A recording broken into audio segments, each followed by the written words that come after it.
Hello everybody. Welcome to another episode of Roman Just Codes Live Coding Edition, Flutter Edition, where we're going to be doing live coding right in front of you. I am Roman. I am a Flutter GDE.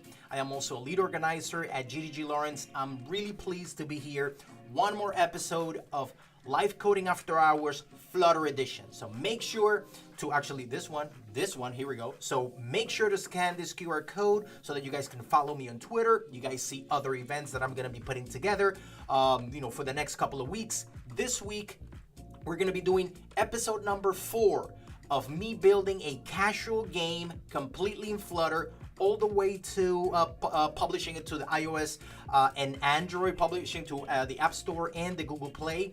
But today we're going to be continuing on that application. I'm going to be showing you a couple of things. Just wanted to make sure that everybody was listening and everybody could see it. This is actually the app that we're building. You may think like it's like a simple application, but there's a lot of really cool things that we're adding to this application. We're adding state management, animations, explicit animations. We're going to be doing, multi-pages, custom widgets that we've been building, importing network images, importing images, fonts, icon fonts, a lot of things that are being included into this application. So I've been building this application for the past 4 weeks. I'm going to show you where we are right now in just a minute, but I just wanted to thank everybody for joining. Please make sure to like and subscribe to this channel. That actually motivates me to continue doing these type of events with the whole Flutter community. So again, this is an application called Skipping Frog that we've been building for the past couple of weeks. This is a casual game built completely in Flutter from scratch. Make sure to watch the previous 3 episodes where we go through like creating the first project, adding the assets and all of that. So just wanted to just put it out there just so that you guys can see it. Just stay there for the next an hour and a half or so. We're gonna be doing a lot of really cool things, and I have something really nice for all of you. Again, I'm gonna be sharing my screen in just a minute. But now, in this session, if you tweet live during this session, if you tweet Flutter live coding during the duration of this live stream, you're gonna enter a raffle at the end of this session for a Flutter t-shirt. You want a Flutter t-shirt? You wanna flaunt it to your friends? You wanna rock that swag from Flutter? I'm gonna be raffling 1 Flutter t-shirt at the end of this session if you tweet Flutter live coding throughout the duration of this session. This is the application that I've been building. I'm gonna show you in just a minute again, but I just wanted to put it out there again. Those of you who tweet Flutter live coding at the end of the session, I'm gonna be raffling a Flutter t-shirt just like this one. You're gonna be rocking some amazing Flutter swag. Just wanted to put out there for those of you who have been watching all the things that have been going on around Flutter. Today and tomorrow, we have the Flutter Vikings. My great friend Majid, he's been an amazing supporter of Flutter events, throughout all these years, and he's an amazing advocate for Flutter GDE, and also like a great a great community leader as far as like Flutter. So make sure to check out those events from Flutter Vikings today and tomorrow. Amazing sessions from Flutter Vikings. Just wanted to put that out there. And again, for those of you who are joining just now, again, I am Roman. I am a Flutter Google developer expert, and we're building a casual game completely in Flutter. And today we're going to be delving more into the application where we left off and all of that. So just make sure to like, subscribe, tweet the hell out of it. Make sure to tweet Flutter live coding throughout the duration of this series, and you should be able to enter a raffle at the end of the session where I will be raffling off a Flutter t-shirt so you can rock it anywhere you are. You could win a Flutter t-shirt at the end of the session. Just tweet Flutter live coding throughout the duration of this session. Did I stutter when I said that you're gonna win a Flutter t-shirt at the end of this session? No, I didn't. You're gonna win it, but you have to tweet and you have to be here also present. So make sure I'm gonna be dropping it, throughout the duration of the session so that everybody has it clear and all that. So make sure to tweet Flutter Live Coding. Make sure, of course, follow me on Twitter. That way we can communicate and I can ship it to you whenever you get whenever we get a chance, so that you can get it as soon as possible. But you can rock a Flutter t-shirt just like this one just by tweeting Flutter Live Coding, and at the end of the session I will pick a lucky winner. All right, are we ready to rock and roll? Let's do this. I'm going to reload the application. I'm going to show you where we left off last week. Again, we've been building this amazing application. I'm calling it Skipping Frog. We've added a bunch of aspects of coding in Flutter for this application. We're adding like new screens. We've created custom widgets. We've been adding also gestures so that you can interpret like swipes. So again, let me show you, if I show you the design again, this is the application, and if you see, it's supposed to be an application of a frog, like skipping over like a pond, and then using gestures like swipes up, down, left, and right. Then you can trigger the character to move up, to move to the corresponding leaf. You look at the next leaf and you see the direction, you swipe in that direction. Then when the next leaf comes, you swipe in that direction. So the goal is to get to the end of the pond as fast as you can, while collecting bugs and all of that, and make sure not to fall on the water, because if you swipe in the wrong direction, you lose one life. So this is the way that the game works. So let me bring it back up again to the screen so that you guys can take a look at it. And this is where we left off. You see, like the first leaf is like a one leaf, and then when you swipe, you see I'm swiping in the actual direction of the leaves. See, it's down, then I have to swipe up. If I swipe like another direction, yeah, it works just by swiping like this. And you can see in the right here in the terminal, I'm just printing out. But what we need to do, we need to make sure to limit it to just the direction in which the user is swiping, so that the game is actually more playable. And you can have like instances where users can lose if they swipe in the wrong direction or whatnot. So make sure to again tweet Flutter Live Coding throughout the duration of this session, and you're gonna enter a raffle to win a Flutter t-shirt. At the end of the session, I'm gonna pick a lucky winner.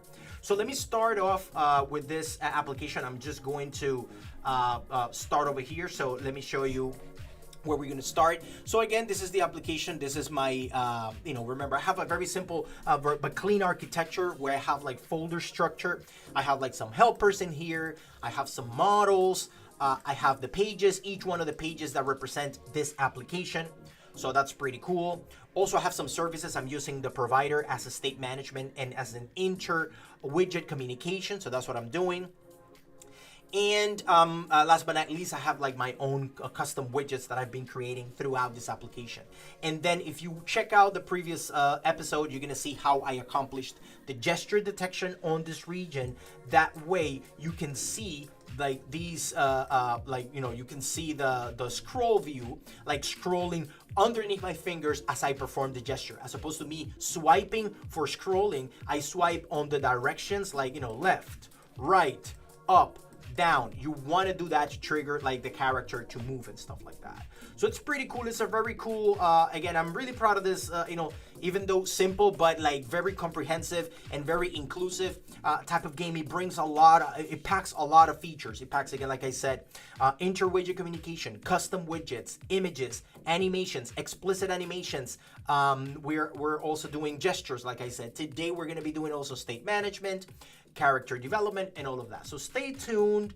Make sure, I'm going to keep reminding everybody, keep dropping, keep tweeting about Flutter Live Coding so that you actually can get into the raffle, so that you can get a t-shirt at the end of this session. So make sure that you keep tweeting about Flutter Live Coding so that you can get a cool Flutter t-shirt just like this one. You can rock it. Let me make sure that everybody is in there. Pretty good. You can drop any messages. You can just say hi.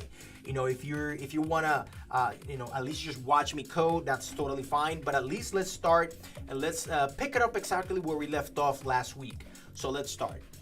So one of the things that I'm gonna be checking out is, for example, in the design, if you take a look at the design, let me drop it again so that you guys can see it.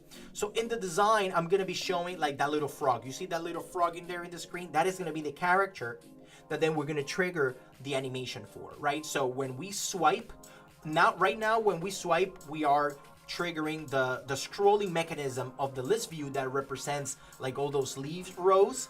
But now we want to bring in the character. The character is that frog. So that frog, I wanted to have, I wanted to bring those images, those assets, and then I'm going to start developing that. So let's start that. So let me, the first thing that I want to do is create that component that represents like that widget. So let me show the screen with the code. Perfect. I think we should be good there. Again, those of you who are currently watching, thank you so much for joining. Drop in the comments, anything that you, see me not doing correctly or anything. This is supposed to be like a collaborative effort.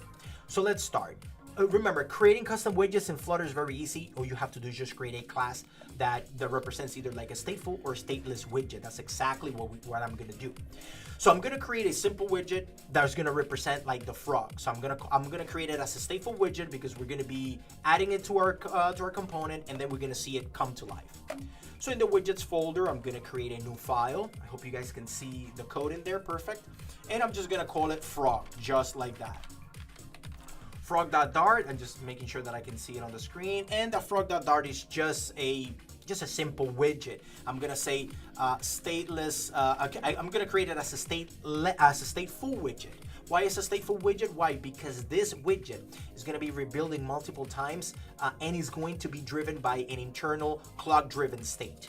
What is it? The animation. So this widget is gonna rebuild multiple times, and then it's gonna perform like an animation, like jumping. So let's try that. So you just create class frog. You could just do class frog extends, very simple, stateful widget. So I'm gonna make it as a stateful widget. If you can see here, I make it as a stateful widget. And of course you need to import like all the things that require like a stateful widget. This is a stateful widget requires at least the create state. And then if you do, for example, you add the key constructor and all that, you can then create here, you override also the build method on that widget. So you say widget build context,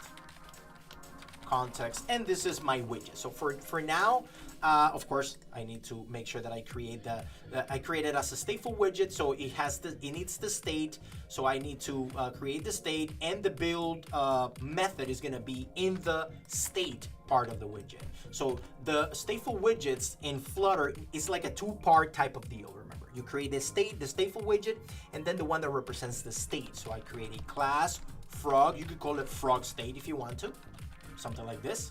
Extends, and then you say state frog, like this, right? And then of course you need to have the build method, and that's how you do it. So very simple. Here in the create state, all we need to do is return this guy right here. So I'm gonna do is, I don't need to do this. I just have to, very simple frog state. This is a stateful widget, very simple. You see, a stateful widget, now I need to return like the actual widget that is gonna represent the frog, right? So I'm gonna start adding like some of the things in there that will represent the frog. First of all, I'm gonna show an image because I want an image of a frog. So it's gonna be image return. I'm gonna say return image that asset. Any of my assets, I'm gonna just shrink this a little bit. We're gonna just display the image of the frog in there. So where is it? So if I go here to my assets, I have the images, and then I think I have like the main one, which is like the standing frog, which is this guy. So let's grab this image and say assets. I'm gonna say assets, images, frog. What did I call it again? Frog standing, I think it was. There you go, frog standing, .png, for example. You see, very simple. This widget, all this is gonna do, it's just gonna show an image for now.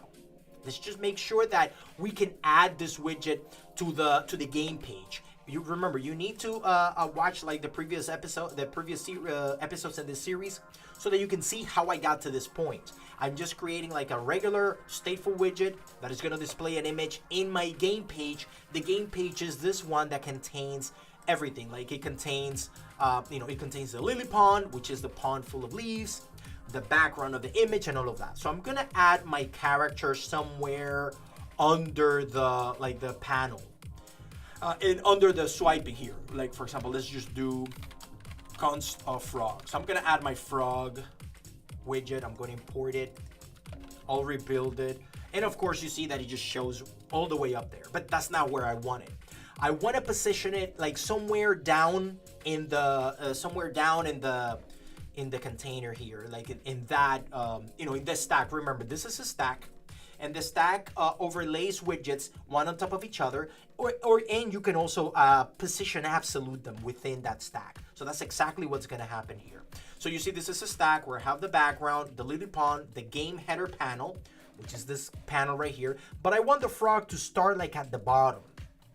So right inside of that frog widget, I'm going to encapsulate a lot of logic. That is the things that I keep suggesting, folks. Like, make sure that when you create your widgets, you accomplish widget composition and single responsibility principle. Your widgets must do one thing and one thing only. This frog is just going to be a frog, and it's going to perform like this, the jumping and all of that, all inside of that widget. So let's go inside of that widget. And then I'm gonna surround this image in a position. I can do a position, let's say if I want to, or I can just align it at the bottom. I can do something like that. But let's try with this. Let's start with a position widget. Let's just wrap with a widget, and I'm gonna say position, right? And then I'm going to just do like let's do bottom like 100 pixels. Let's start like that. If I reload it, there you go. You see the frog? So the frog is kind of like where I want it.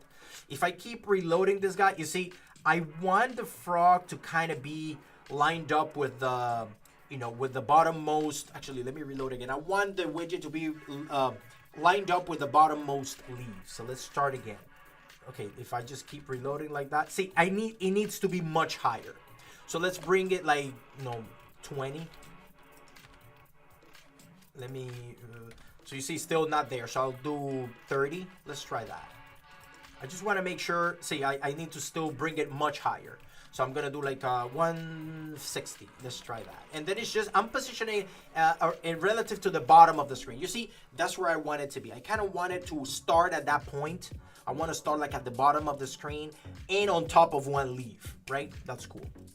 Another thing that I think we need to make sure to capture is actually like the dimensions of that widget. Like you see, I'm not specifying any dimensions, but I kind of want to. Why? Because I want to make sure that it fits well in the screen. The frog lines up with all the other widgets. Like it lines up with all the other, like the other leaves that are across the pond. So I want to make sure that I accomplish like a very good size on that. So instead of me hard coding the size here, let's dictate it based on the width of the screen and then just picking a percentage out of that. Let's try this. Also remember, I created a service called like the game service. This game service is going to be doing, I think I can just remove stuff that I'm not needing here. I'm just going to remove it. So perfect. So I'm gonna the game service is gonna be like the initializer of everything. Like it's gonna be the game service. It's gonna be a service that even talks to other services and triggers their execution. So in this case, I'm gonna, in order for me to store the size of the frog, like the dimensions, I'm gonna create a property here. I'm gonna say double frog dimension, right? And I'm gonna start it at 0. I'm just gonna keep a default value like that. But you see here in the method init game, the method init game is gonna initialize the game for me. And then it's gonna start a lot of things. Like here, remember in last week, I initialized the leaves and all that. Now in this particular case, I want to dictate what the width of the, of the frog is. So I'm gonna say, for example, frog dimension is gonna be like a quarter of this width of the screen. That way I can make it so that it fits the screen, and then it is like because the frog can only jump across 4 positions. So I want to make sure that I keep it within those boundaries. So this is something that you can pick your own logic on how to size it. You can hard code like the width, but I can do something like this, which is even cooler. I can say media query dot off. Remember, the media query is that class that you can use to query, for example, like the dimensions on the screen and a lot of really good things about the rendering of the device, like the width of the screen, orientation and stuff like that. So I'm just gonna say media query dot of context dot size dot width, and just like I did with the leaves last time, which I actually made it like a fifth of the screen, I'm gonna actually make it a quarter of the screen. I'm gonna say 0.25 of the shortest width on the screen. In this case, I'm gonna only support portrait You guys can support, multiple screens, and then you have to adjust the width. But in this case, I'm gonna always support a portrait. So now this frog dimension, you see this frog dimension? Now I need that frog dimension somewhere. I need to import it somewhere so that I can inject it into the application and consume it somewhere here. So we're gonna start using a little bit the, for example, we can finish the frog component, and then I'm going to, finish other things. Like I want to make sure to consume this, but let's continue back on this frog animation.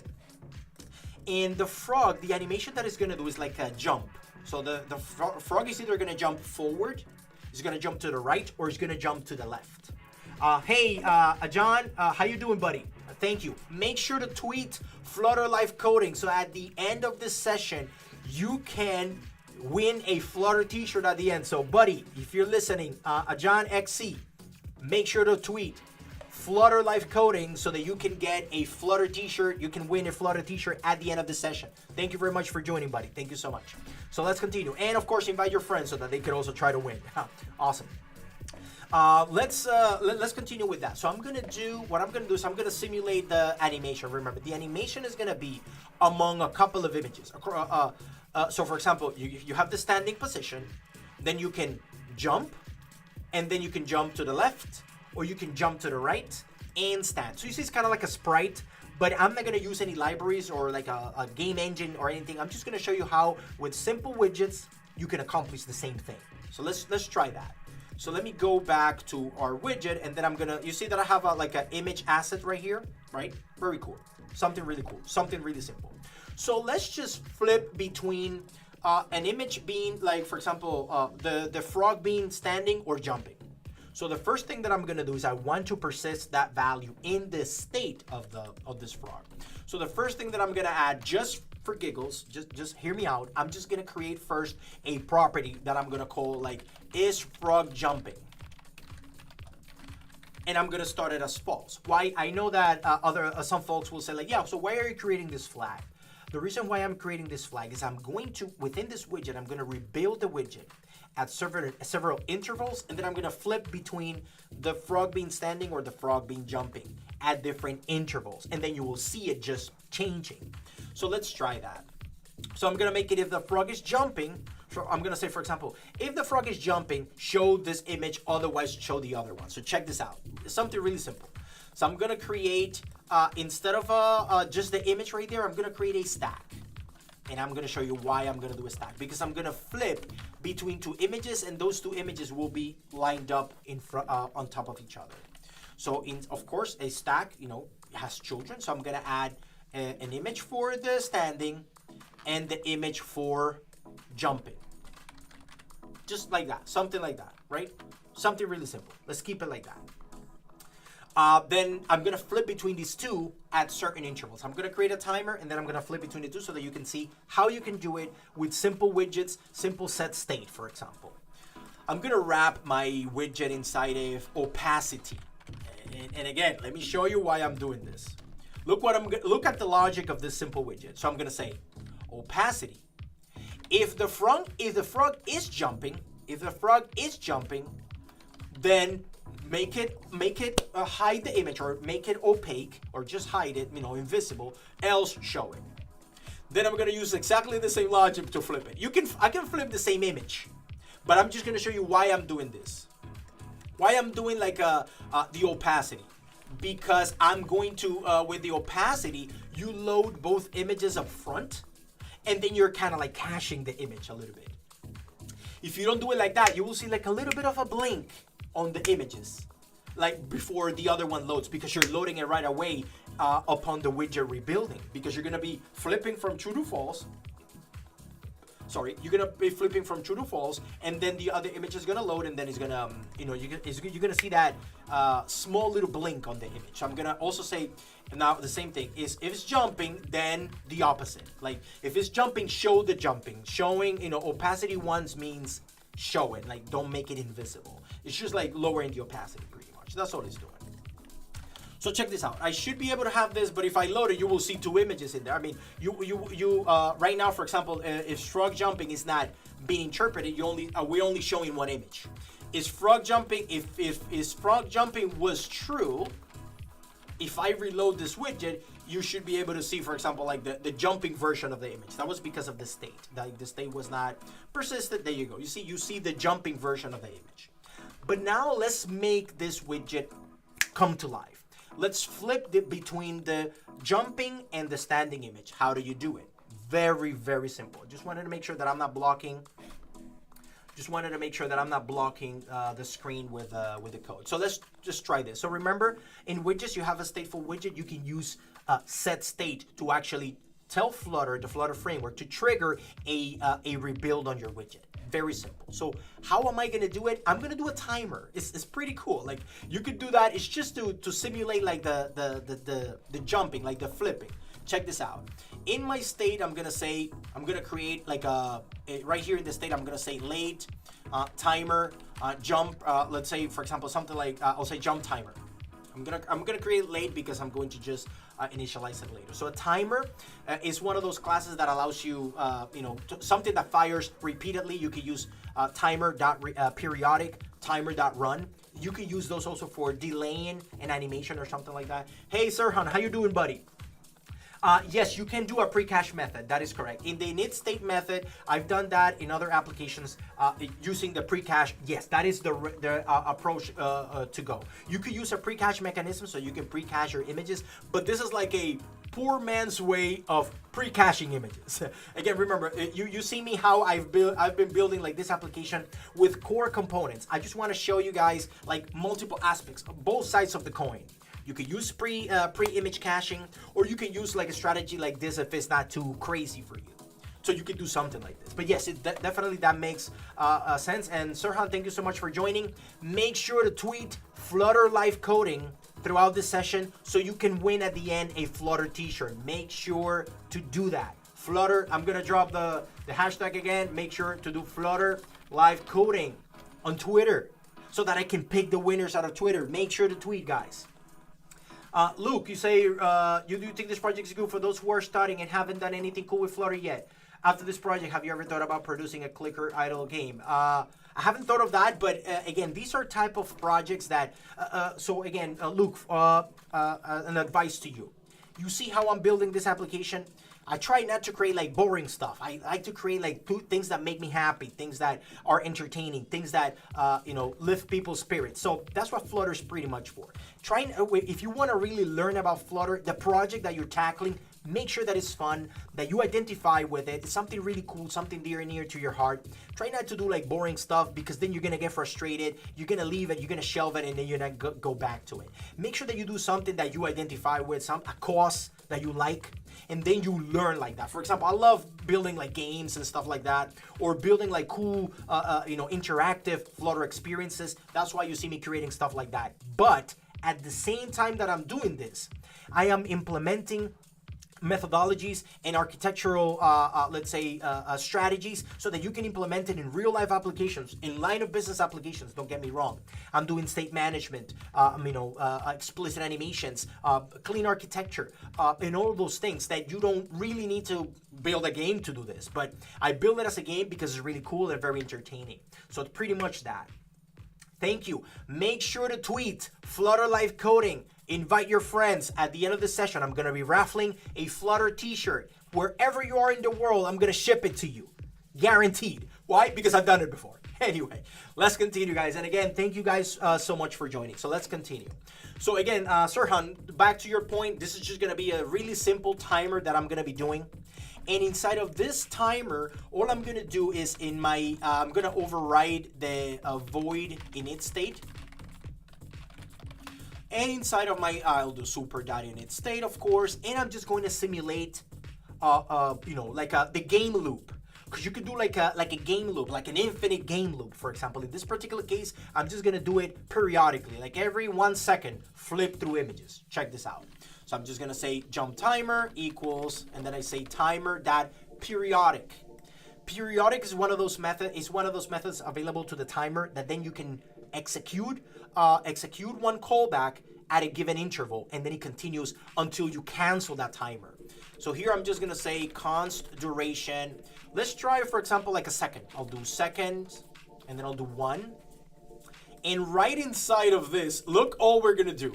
All we're gonna do here is this. Look, I'll just say, I'll just flip between is jumping is true, is jumping is false. That's all I'm doing. Look, check this out. I'm gonna say set state is frog jumping, is frog jumping. Something simple like that. Something really stupid, something really simple. Just flip between those two. And let me just show you. I'll reload again. And what this is gonna do every second is gonna flip, it's gonna flip, it's gonna flip. So look at the image, it just flips between jumping, standing, jumping, standing, jumping, standing. Very simple. That's all we need. In games, game loops, that's exactly what it is. It's just something just looping and then just flipping through those images, through your frames. Whenever you create like an image sprite, you have a bunch of frames. You have multiple images of the character at each step, and then all you do is just, you kind of put them together and you run them in a sequence, in a loop, at a given interval, let's say 60 frames per second, so that you want to make it look really smooth. Juan Carlos, how you doing, buddy? You say, you're building a math game with a friend. Neither of us have coding experience. We started with Flutter, but it's too much. Now we're learning Dart, and later we'll continue with Git and Flutter. Yes, yes. Juan Carlos, thank you so much for joining. That is how you do it. You build, you may think like, for example, starting with Flutter might be a little bit too daunting. I'm going to leave for you a couple of links in here so that then if you're a beginner, it gives you, it eases you into learning Flutter in a very cool way, very fun way, because that's how you learn.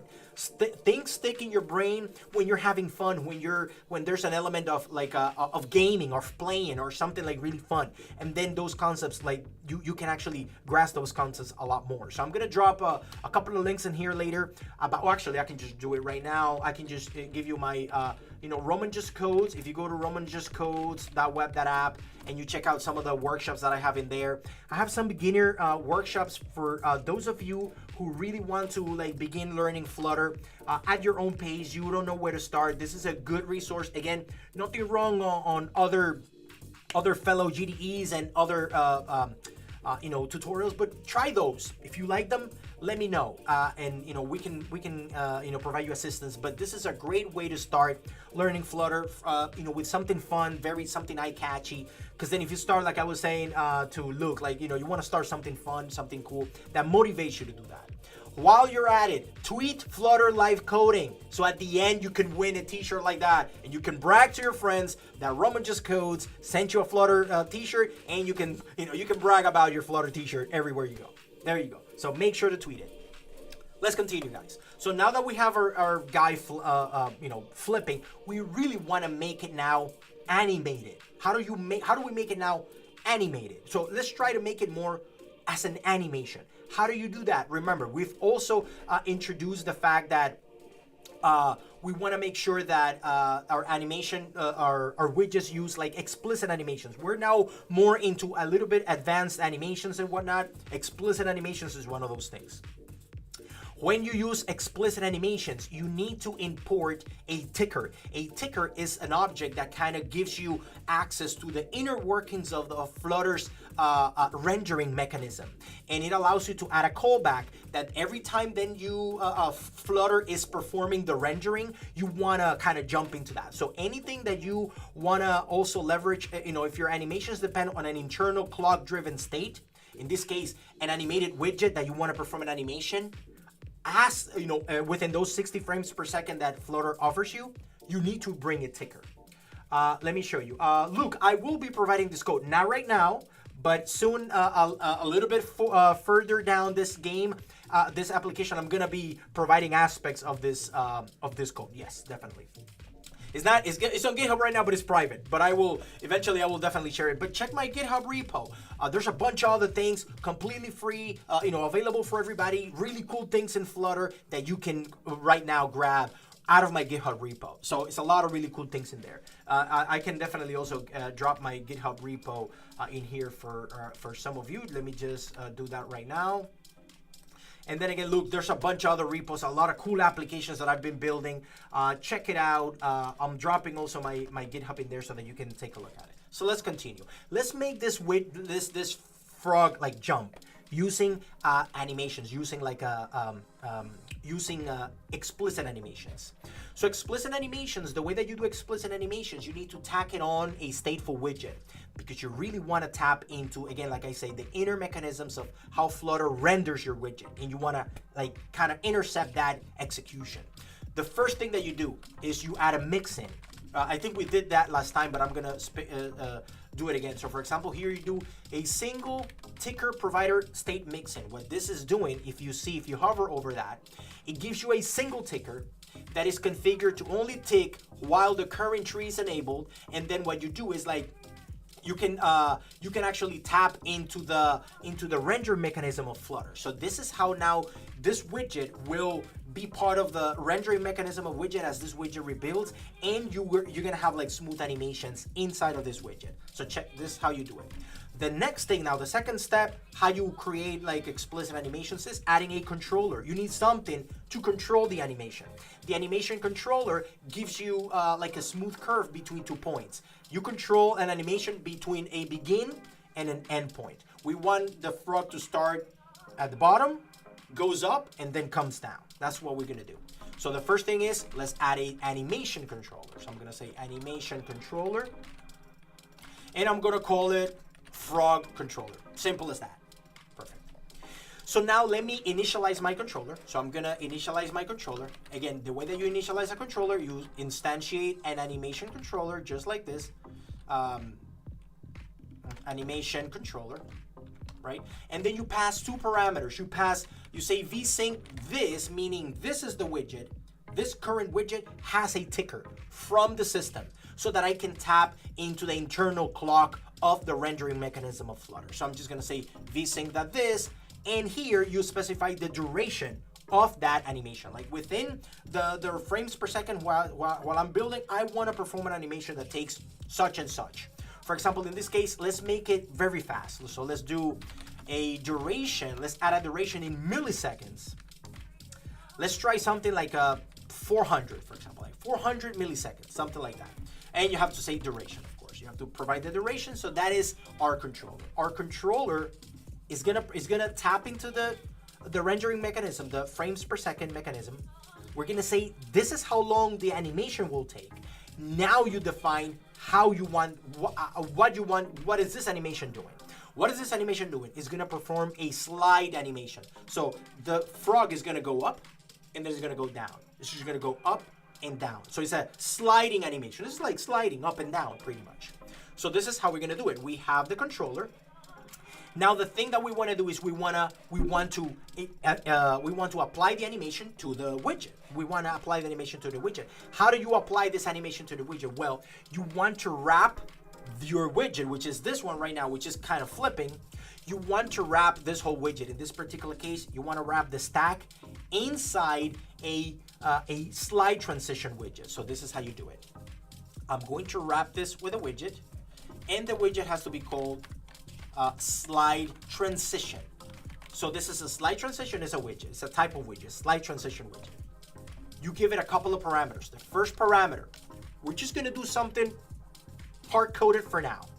Let's say the position is, I want it to start at 0, meaning the current, its original position, and then I want it to go up, like I want it to go up by its same height. How do you specify that without telling Flutter what the actual height of this element is? This is how you do it. You say tween, you provide a tween. A tween is just an animation between 2 values. So you need to give it a begin and an end. So I'm gonna have slide transitions, take a tween of double, and then you provide 2 values. Actually, it's an offset, sorry. If it's a position, it's an offset. So you have to provide 2 values, a begin, right, and an end. And then after you provide how you want it to begin, how you want it to end, then it performs the animation across those 2 points. So I'm gonna say, I'm gonna add a offset, and then I'm gonna say, this is gonna be the begin, this is gonna be the end, right? So let's say I want it to begin exactly at its original position, at 0, 0, right? It's gonna start there, but then it's gonna change in the y-axis in the opposite direction. So it's gonna go up as opposed to down. So I'm just gonna go up 1 unit of this widget's height. How do you specify that? This is how you do it. You say, I'm gonna start at the y of 0, and then I'm gonna end at minus 1.0. Why am I saying minus 1.0? Minus 1.0 means go on the, see, this is the x-axis, and this is the y-axis.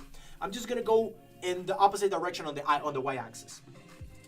Yeah, Luke, you say you'll look at with subtitles later? No problem. Yes, thank you. Take a look at that. Yeah, you don't have to, sorry that maybe, no, totally fine. Oh, I see what you mean. Okay, perfect. So Luke, anyway, thank you for joining. If you want to get a Flutter t-shirt, if you want to stay and hang out with us, stay till the end and tweet Flutter Life Coding. That's all you need to do. Perfect. Let's continue. So see, I'm just going to say it's going to end at minus 1 of its height on the y-axis. And then after you provide the tween then generates an animation. Out of that tween, then I'm going to say this. I'm going to say dot animate, and I'm going to provide it a curved animation. I'm going to say curved animation. And then, of course, what is going to be the parent of this animation? Because remember, we are controlling this animation, is the frog controller. So by me passing to this tween, begin at 0 and end at minus 1, pass the controller now says it's going to take over this animation. So we're going to begin at 0. I'm going to end at minus 1 during 400 milliseconds. Imagine that between 0 and 1, in 400 milliseconds, is just going to go in a very fast animation between 0 and 1. Imagine that the 0 and the minus 1 are split into 400 tiny little pieces, like 400 milliseconds, because it's going to last that long. And then you're going to see that, and then you're going to see it's in a smooth curve. How do you apply the curve, or how smooth the animation is? You feed it here. So you say curves dot ease in and out. I kind of like use ease in and out. It's kind of like kind of smooth. So let's see how this does it. So we're going to do this. Let's see what this application does. So if I just reload it, and let's see if the light transition is doing something. So if I just do that, it should be able, so right now we're not even executing the animation. That's why you don't see anything. Now we need to execute the animation. The animation is in place, the slide transition and all of that. But now we need to execute the animation. How do we execute it? What do we want to do?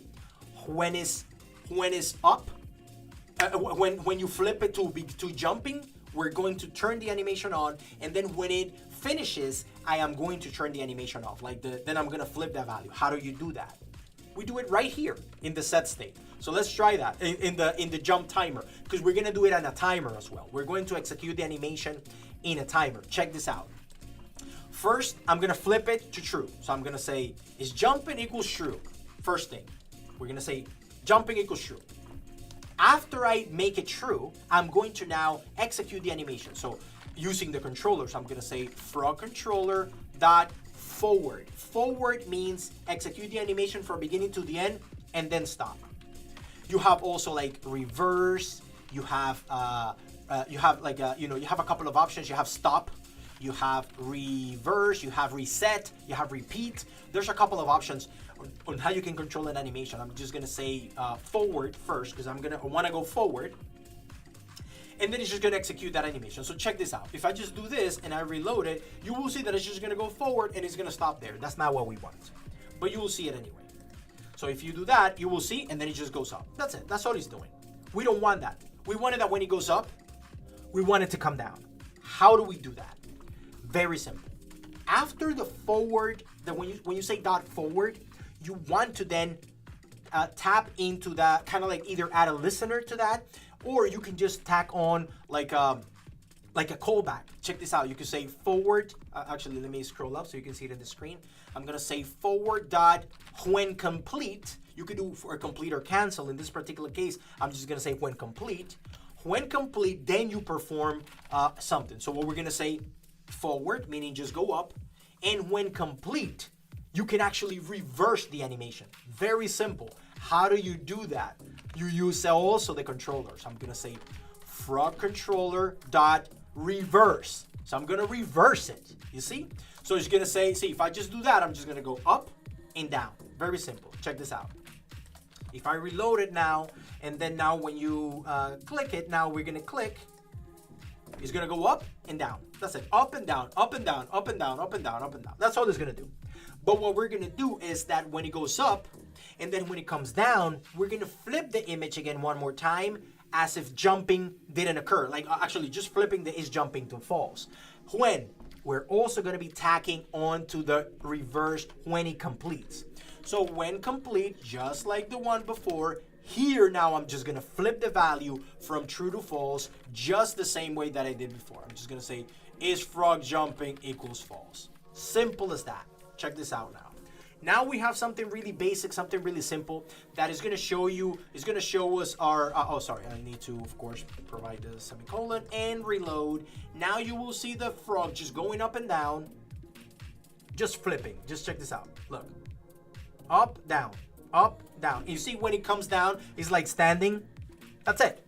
So by the way, I need to reset my original value to false so you can see that. Perfect. Let me reload again, and then now if you see we have something very simple, and I've already shown like a little bit of animations in Flutter, how you do like sprite animations. This is pretty much like a sprite animation. The frog is actually jumping and it's just flipping between two frames, and it's performing a smooth animation that just goes up, and then when you just reverse it, it goes down, and then when it's already reversed and it starts at the beginning pretty much, we just flip the value. That's it. Very cool. So what I want to do now is remember now how we're actually swiping and now we're actually performing the animation. Yes, Sirhan, I definitely fixed this thing. It was something stupid. I think it was just that my machine was not taking too much, and it was just like not budging at all. But now I'm able to swipe and it's all good. Look, I can swipe anytime with my mouse. I'm all good. But I wanted to do it with the actual device. Next time I'm gonna do it with the device. But right now, just because we're doing this, we're gonna show it like that. Perfect. Awesome. Just a quick break, just to say, please subscribe and like. Make sure to tweet Flutter Live Coding, Flutter Live Coding. Tweet on that so that at the end of the session, I'm gonna pick a winner and I'm gonna ship you a Flutter t-shirt just like this one for those of you who are watching. So let's continue. Sorry for the guys who are watching this after the recording. That's what happens because you missed this session. So only for my my people that are actually watching, I'm gonna be shipping one. I'm gonna be raffling one Flutter t-shirt for those of you in the audience. So thank you so much, everybody, for joining. This is what as a token of my appreciation. Let's continue. So now the next thing that I want to try, of course, we already now showing like something really simple. Now what we want to do is actually we already added the frog component to the page. Now what we want to do is actually trigger this animation as we swipe. So how do we do that? How do we do that? We want to make sure that when we swipe this thing like this, instead of this widget like constantly doing that, I actually want it so that when I swipe, let's do it in sync with the list view. Like when I swipe, I want to trigger that widget to do that. How do you do that? You do this inter-widget communication using services or using provided services. Remember, I'm using provider as a state management. This is really simple to use, and then all I'm gonna do is the swipe service is gonna trigger my frog to jump. That's all it's gonna do. So you see, one service setting up here can also serve the needs of the, for example, in this particular case, the lily pond, the pond of the leaves. But it's also serving the needs of the frog. It's gonna trigger now the frog to rebuild as opposed to rebuilding the whole application. Let me show you how you do that. Very simple. We're gonna refactor this because what I really wanna do is not do it on a timer. We wanna do it based on a method. I'm gonna have a method called like trigger jump, for example. And then if you trigger the jump, we're gonna be, when the swiping occurs, we're gonna be listening to that event, to that trigger, to that notification, and then we're gonna execute the jumping. So check this out. I'm going to refactor this, and I'm not gonna need a timer anymore, but I'm gonna do a method called trigger jump, something like that. And then all the trigger jump is gonna do is just this. It's just going to do the same thing. It's just gonna trigger the animation of the jumping. Simple as that, nothing else. Now, what do we wanna do? I wanna wrap this whole widget. I wanna wrap this whole widget inside a listener. I wanna listen to the swiping service, the swiping gesture service, because when I swipe, I wanna trigger that animation. Let me show you how you do that. So whenever you want to listen to notifications triggered by a provided service, you use a widget like a consumer. A consumer is nothing more than a listener in kind of like a pub-sub type of relationship. If you want to listen to a notification being triggered from a service, create a consumer. So let me show you how you do that. So I'm just gonna wrap you see this is the widget. I'm gonna wrap my position widget, the whole widget, inside a consumer widget. And this is my hack for wrapping a consumer widget. I wrap it inside a builder, and then I just say consumer, and then I'm gonna do swipe. I think I called it, what did I call it? I think I called it swiping gesture service. There you go. And then I import my consumer and the builder. Yes, I did a builder, but then the consumer takes 3 parameters: the context, of course, the swiping gesture service, and an optional child. So what are we doing here? Now, if I notify anybody who's doing the swiping, it's just gonna rebuild this widget. But now I also wanna trigger the animation. Right now, if I just do this and I swipe, nothing is gonna happen. Look, if I just rebuild this again, just because I'm doing this, yeah, it is rebuilding, but it's not doing much. If I swipe, it is swiping, but the frog is not doing anything. I wanna trigger the jump as I swipe. Let's try that. But I don't want it also to just trigger it all the time. I only want to trigger it when the swiping direction is a valid swiping direction. If I just do here, trigger jump right here in the consumer before I return the position widget, check this out. If I would say when I swipe, I'm gonna trigger the jump. Look what happens. You see? It says that you don't want to trigger this at this point because the widget is being rebuilt. So the way that I'm gonna fix this is by because we're calling set state right at the beginning, right in the trigger jump. What I can do, I can get rid of this set state because we don't need it at the beginning. Why we don't need it at the beginning? When this returns, it's gonna build one time. So the consumer, when the consumer widget executes the first time, and then every other time that the widget there's a notification being triggered on the swiping gesture service, so it's gonna listen to every subsequent notification. So I don't want it to just rebuild right away and retrigger again, because after this builder is actually rebuilding the widget. So I don't want to rebuild it twice, right? I just want to say, just build the widget, build it once, and then when you come back down, then you rebuild. So that's how I want to do it. So let's rebuild it again. Let's check it out. Then now, if I do start, you see it's going to be infinitely running in there. I don't want to do that. I want it so that when I swipe, it jumps, but then when it finishes, then stops the jumping. I don't want it to jump anymore. I just want it to be in the for example, when the swiping direction is none, then stop the animation. But when it's swiping left or right, then trigger it. How do we do that? Let me show you how to do that. So I'm gonna just comment this out for a second. So actually what I'm gonna do, I can actually listen to this here, so I can do this. Look, I can say if SG service, I'm gonna go to that service later. Remember that swiping gesture service, the last thing that I did was this, the on swipe. The on swipe is gonna capture the direction, is going to perform the swiping on the scroll view in a programmatic way, and then it's just gonna, when the animation of the list view ends, then it's going to just flip it back to none. That's all I'm gonna do, and then notify whoever needs to do so. So let's try this. Let's try this. So I'm gonna back to the frog. I'm gonna say if service.direction not equals, when it's not equals to swipe direction dot none, meaning is any other direction. Remember, like, see, I do the direction when I swipe, but then I flip it back to none. Why? So as to stop the animation, so that when the animation is not none, only executed, but then otherwise then do it. So here I'm gonna say if the animation is not none, then you trigger it. So let's try something like this.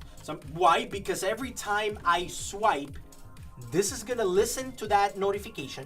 Remember, I'm gonna notify listeners when I swipe initially, and then when it ends, when the animation finishes, the list view animation finishes, I want to stop the animation. I want to stop the triggering of the jump animation. So check this out. Let's try something like this, and then let me show you. So I'm gonna reload it. Let's try. So check this out. So now I'm there. Now if I swipe, it jumps. You see?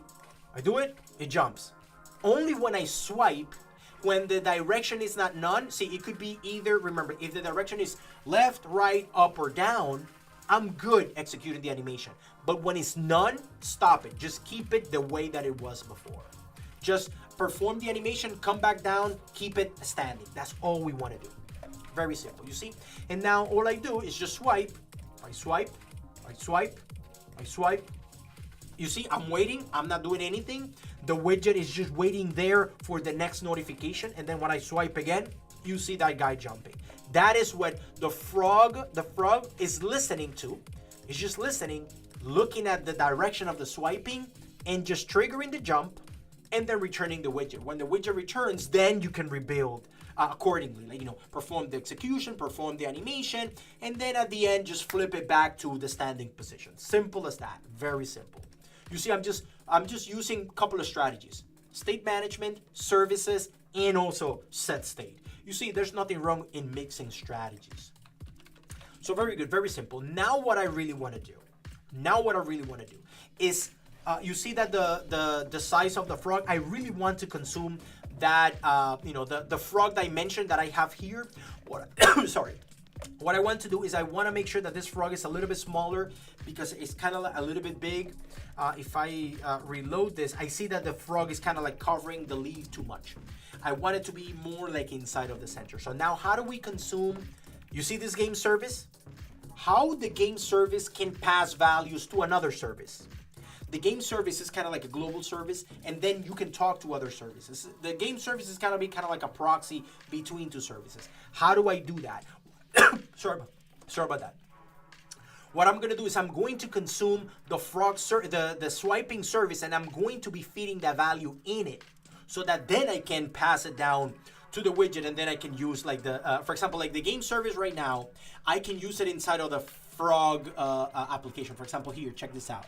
I can say game service. For example, that's one way to consume the the dimensions of the frog. So I'm gonna say game service,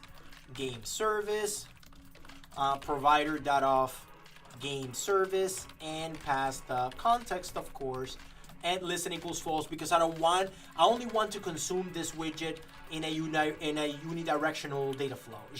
I'm just gonna read it. I'm not gonna rebuild or anything based on this guy. And now I'm gonna use this service. I'm gonna use this service. Remember, I created a property here. The game service, think of the game service as kind of like that service that contains a bunch of properties, initializes things, and that's how you do it. So I'm gonna consume the frog dimension. After we initialize the game, I'm gonna capture that dimension. So I wanna consume it here in the image asset, because I wanted to say, I don't want to hard code it here. I want the game to know about it. And then maybe for other logics that I may need in the future, I'm going to say here with game service dot frog dimension and height game service dot frog dimension. I'm just going to use this same thing. And now you'll see how my image is going to be a quarter of the width of the screen without me specifying a specific width. So now if I try it, let's take a look. So if I do start, now that's what I want. You see, now the image is a little bit smaller, but I still need to bring it up a little higher. So let's say bottom 170. Let's adjust that value. And let's see now what it looks. Okay, see, it looks much better there. You see now the frog, it looks like it's standing on top of the leaf. That's what I wanted. Perfect. Let's continue. Now that I have that, I really want to make sure, for example, I want to have an initial, you see that how now when I reload, you're gonna like make fun of me now. So for example, when I do this, you see like it just landed there, but if I reload it, you see how when I reload this widget, when I do R, the frog doesn't land right where the first leaf is. These are all randomly generated, but I really want to match the first leaf that is there so that then I can position it at that same position. How do you do that? How would you do that? For example, in my particular case, what I want to know is what is the index of that leaf? Remember that we're doing like random indexes between 0 and 4, between 0 and 3, 0, 1, 2, 3. These are the random indexes at which the leaves are positioned. Let me show you, for those of you who don't remember, is here in the utils. For example, here I'm randomly generating a value between 0 and 4, not including 4, 0, 1, 2, 3, and that is just the index in which you show like the leaf, like at 0, at 1, or 2, or 3. I want the frog to query what is the first leaf so that when we begin the game, we can place that frog right on top of that image. How do you do that? Very simple. So what I can do is actually I can query that. I can really pull like that service, like the start position. I really want like I can do the start position and the end position, but for now only want the start position. The start position is the main thing that I need right now. I want to query the start position on the widget on that widget so that I can then just place that widget in that specific spot. So how do you do that? It's very simple. So we're going to be querying, remember, we're going to query the first position. We're going to query the first, the initial position. So I'm going to go to the game service. I'm going to create like a value called double start position. Or actually, I really don't need to capture it right now.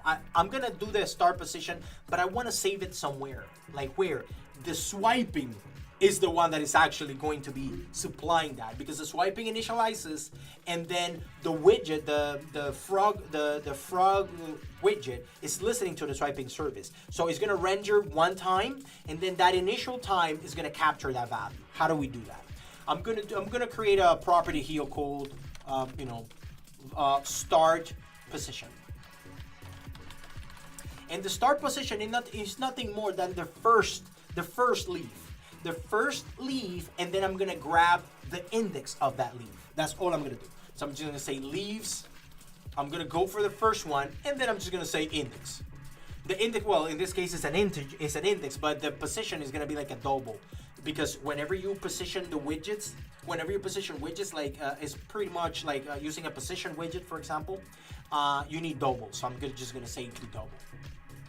That's it. You see I have my start position right now, but now how do I can read it off of the game service right away, but I want to make sure that start position is only read initially so that I can provide, so that I can know what the start position is, and then what is the next position that the widget is going to jump to. So I need a start position and an end position. Let's start with the start position. Or let's say both start and end will be the same, because you want your widget to start like at the frog to start at one position. So I'm going to grab that other service, the swiping service, and I'm also going to capture that value here. So I'm going to say here, I'm going to say a double start position. Let's start with that, and I'm going to keep it at 0, for example, just like that, right? I'm going to say start position is 0. The game service is just going to inject that swiping gesture service and now inject that value into the swiping service when I'm initializing the game. So I can now in this particular service, I can query that service. I can say swiping gesture service, swiping gesture service, and I'm going to say provider.of swiping gesture service, context listen equals false. And then I'm going to import my provider. That's all I'm going to do. You see, so I can have services talk to one another, and they can inject themselves, and then you can just act upon those via like services, right? Not through the widgets, but services at at a higher level. And then now what I'm going to do is I'm going to set the start position of that widget. For example, here the swiping gesture. Remember, I said that I'm going to set a start position and an end position, so I can say double end position as well. So I can do something like this. End position equals 0. Because remember, I need a start and an end, because when the frog jumps, it's going to start on one leaf and then it's going to end on another leaf. You need a start and you need an end. So I need those two values. So let's try that. So I'm gonna say, now check this out. So what I'm gonna do is I'm just gonna set both positions. Look, SG service start position is start position. And SG service dot end position is the start position. So it's both positions. Now what I want to do is when I pull the service, when I inject the service, I want to actually provide that position to the frog so that the frog knows where to position itself. So the frog needs to know where to add itself. It will be the start position. Like you need to add the start position and the end position to that animation. So whenever I start the animation, the animation is going to start at one position, you're going to add another position. Start and end. That's how we're going to consume those animations. That's how we're going to perform the animation. For example, check this out. The swiping gesture service, for example, the game service is going to set the beginning position, which is just the first leaf. For example, in this particular case, it should have been 0, 1, 2, index 2 of that leaf. That should have been the first position. Position 2, 0, 1, 2. So now start position is 2. So now check this out. If I go back to my frog, all I need to do here is just in this transition, in this slide transition, I'm going to set the X value. The X value of that transition is going to be that initial position that we're saying. Remember, because we're feeding it through the swiping gesture service, through the game service. So the game service calculates what the initial position is, gives it to the swiping gesture service so that the swiping knows that when I start swiping, I need to start at one position and then end at another position. The other position is the other leaf. So that is exactly why I'm storing it here. And then now in my frog, I'm always gonna be reading the start position and the end position. So in the X value is gonna be, I'm gonna say swiping gesture service, start position, and then the end, swiping gesture service, end position. Now check this out. Just because I know what the first leaf is, that value, that index, I'm gonna feed it into that transition, into that animation, so that it always starts at the position that I'm telling it. In this case, the X axis is gonna be always in the horizontal position. The frog is not gonna move. He's always gonna stay there. It's just that we're scrolling the leaves behind it and we're simulating that the frog is actually moving. So now if I reload, you will see that every time, without no exception, that the frog is gonna land on the right leaf. Look, if I reload again, you see? The frog always lands in the correct leaf. Why? Because every time I reload, the game service is feeding the first leaf all the time, feeds it to the swiping gesture service. We're feeding the start position, which is always the first leaf, the index of the first leaf, and then the frog is reading those two values, start position and end position. Meaning start position is the most important one at this point. But if I swipe, for example, you see how now when I swipe, well, it's still not doing it. Now we need to make sure to, every time we swipe, now we need to move that position. See, start position and end position are always the beginning position. Now we need to know that when I swipe in any given direction, based on the correct index or the correct direction of each leaf, I want the frog to go to that direction. So we're gonna go in between 0, 1, 2, or 3. Those are the positions that I'm gonna keep tracking of, but also I'm gonna keep tracking of the swiping of the direction of the leaves. So, because look, I'm looking at the direction here, but here I'm capturing the position. And that is exactly what I'm doing.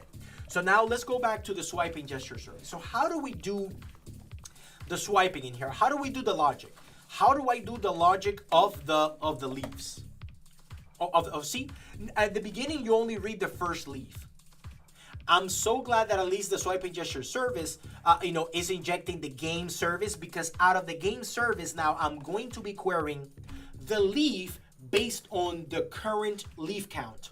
In this particular case, you see that I'm using the count to actually just swipe and perform the scrolling by the current count of the leaf, like the first leaf, second leaf, third leaf. When we do this, see, we're going by leaves, by a count, the first one, the second one, the third one. So we're scrolling by the index of every leaf. That's why I'm keeping a count, so I can scroll by the height of that leaf by that particular count. So when we start again, we go 1, we scroll another one, we scroll on another one, and so on.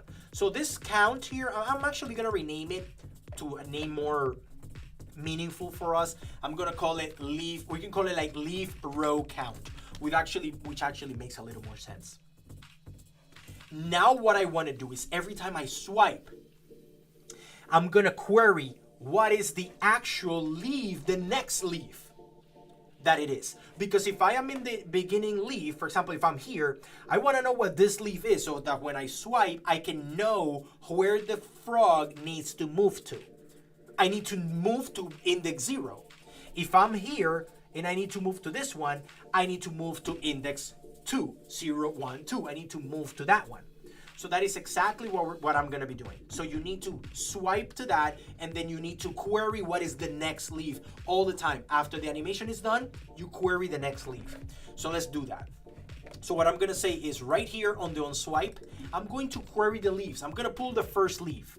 So I'm going to say var next leaf is just going to be game service.leaves. Remember that we do have all the leaves instances in there. And all I'm going to say is just leaf count. Why? Because I'm incrementing the value in here. So at every iteration, at every swipe, I increment the count. That way I can query the next one, the one right above it. If I am at row 0, I'm going to query 1. I'm going to query the next one. So now what I want to check is, I want to check if the leaf's direction is matching the direction. So what we really want to do here, we really want to perform the animation only when we are swiping in the correct direction of the next leaf. So if I swipe up, I want to know that the next leaf is actually pointing up. Otherwise, then don't do anything. So what I'm going to do is I'm going to wrap all of this inside an if. I'm going to just do it like this. Say only perform the animation only if you match on that direction. So I'm going to say here, very simple. I'm just going to say if next leaf dot, remember that the leaf model has a property also called direction. And then that direction is a different type of enum. So that's the only thing, that this leaf direction doesn't match this direction, the swipe direction. But I can use the name for that. I can leverage the name. So I can do something like this. I can do direction.name. I cannot do index because they are different indexes. So I can just say if it matches the direction, that name. If the direction that I'm swiping is the next leaf direction, then perform the swipe. Let's see if this works. Now if I reload, I'll swipe in the right direction and you will see it swipe. So you see the next direction is down. So I'm gonna swipe down. The next direction is left, so I'm gonna swipe left. The next direction is up, but I'm gonna swipe down. Nothing happens. I'm gonna swipe left. Nothing happens. I'm gonna swipe right.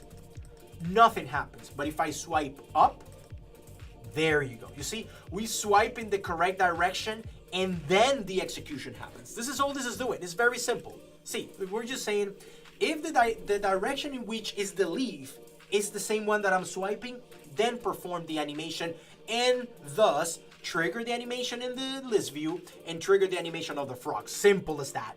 No, not too really complex. Not too complex. Now let's continue. So if now what I really want to do is if I reload this, I really want to make sure that the widget moves in the direction that it needs to move. Remember, an animation, if you see here the frog has a begin and an end, right? It always goes up and down. It always goes up and then down. But right now it's staying in the same direction, in the same initial direction.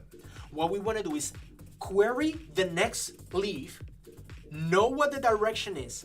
If the direction is correct, use the index, the horizontal index, to actually move the frog horizontally between 0, 1, 2, or 3. Remember that when you use animations and you use the offsets, the values are the units at which the units at which you're moving, it's not pixel values. It's not logical pixels. It's actually units, like 1 unit, meaning 1 frog, pretty much.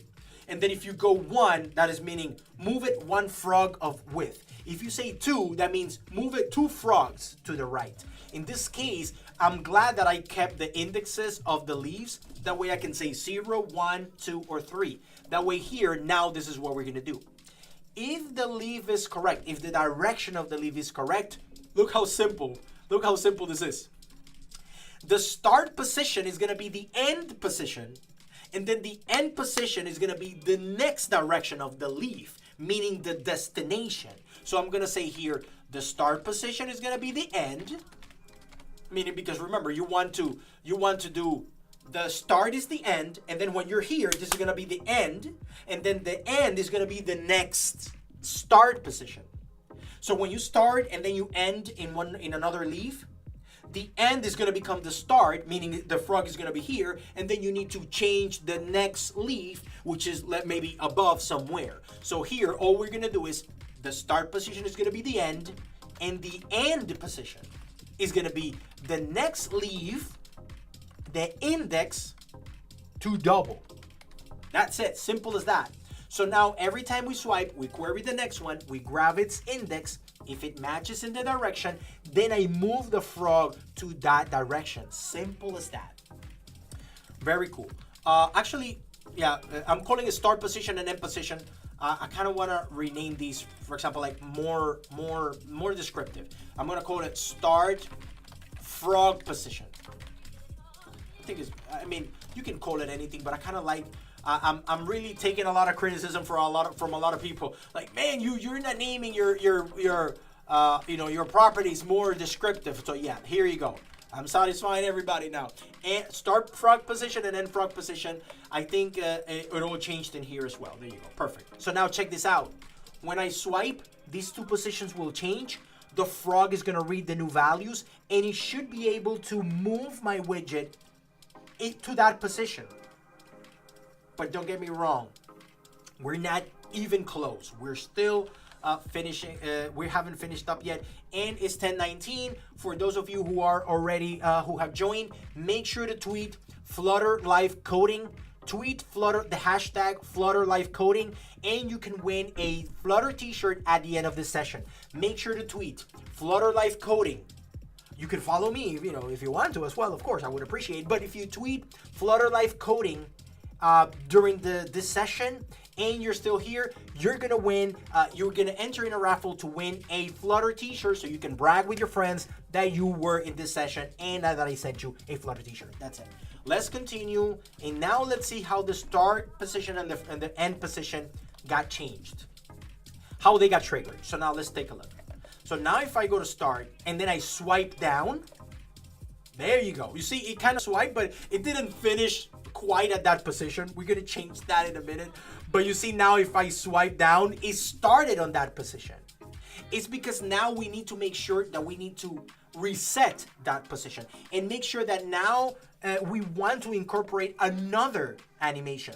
Right now it's animating very well in the vertical position, but it brings it right back down because it doesn't know when to, like it's still, remember, this is just in the same value, in the same axis, but then it doesn't know when it's gonna end because it's just one single animation animating on the y-axis.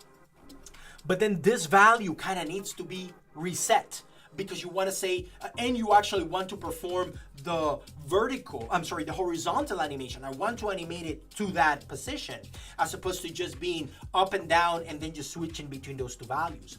We're going to change that in just a minute, but make sure that, again, tweet the hashtag Flutter Live Coding to win a T-shirt at the end of this session.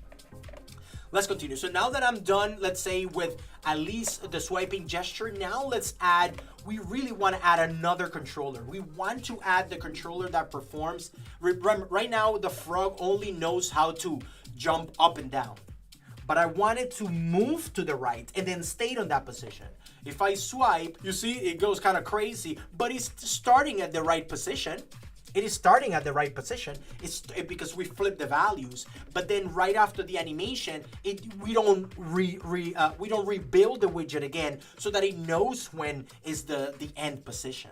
So we want to reset that value and actually rebuild also as well. So let's go to the frog animation, and you see that we have only one frog controller, and this is the one that is performing the vertical position. Let's add another animation to perform the horizontal animation. And of course, because we're using a single ticker only provides one single ticker.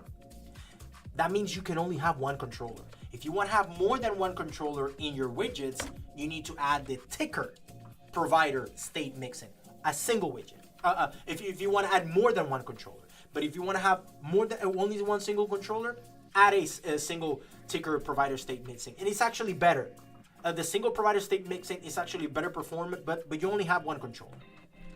Now I'm gonna rename this controller, just again for the sake of renaming things correctly. I'm gonna call it frog. This is the what? The vertical? Yes, vertical controller.